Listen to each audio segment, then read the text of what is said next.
me and Ernest were here to, just help the team. Do you kind of view yourself, coming in as maybe that guy that can put this team to where they need to be in the playoff? Well, I'm just taking one game at a time.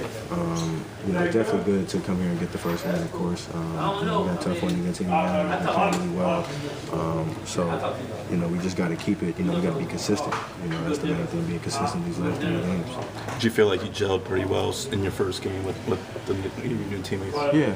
I just picked my spots. I found guys when I was open. Took shots when I was open. So I wasn't really trying to do too much.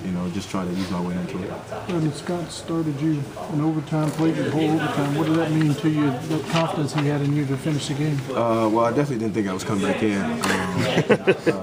I was dead tired in the fourth. But I had to be ready. I was able to make plays, got able to get open shots and make open shots, and were able to finish it. You haven't played that many minutes. Was it new to be back in that role again? Felt good to be back. Felt good to be back out there in crunch time. I know that much. It just felt good, just in general. I just felt like I didn't have to worry about looking over my shoulder or anything. Just play. I just got a chance just to play today.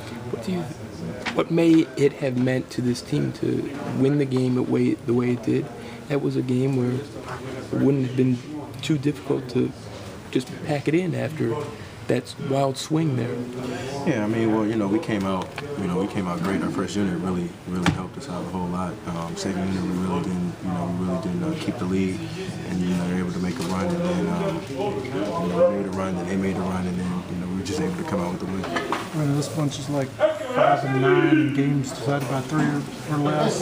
They're 2 and 5 in overtime games. How good did it feel to help them get over the hump? That's kind of why they brought you here. Felt real good. Peyton. Oladipo, he was able to hit a big 3. We were able to get some big stops down the stretch. They missed a lot of shots, and we did too. So, it's just all about who wanted it more. It looked like you said something that prompted Victor to laugh or smile after his scoop layup that put you up however many it was later. What did you say to him? Stay on attack. Just stay on attack, and that's what you do. He can handle the ball. I can too. So if he has it, just go.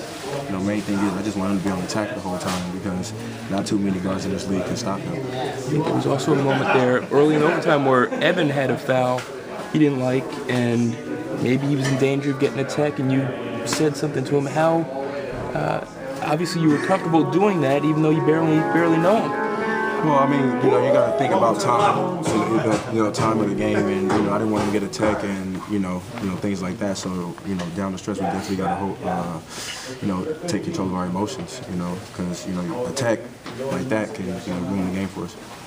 How much does your familiarity with Coach Skiles kind of maybe help shorten the learning curve of joining a new team midway through the season? I played with him for 4 years. He gave me the ball from the jump. To start my career off. So, during that time, I really didn't believe in a lot of things he was saying. But when he left, that's when it really kicked in, and I realized how much important he was to me. In the NBA for basketball, and just his approach, the way he holds guys accountable, and the way like I said, the way he approaches the game is I've never seen it before. Thanks, Brandon.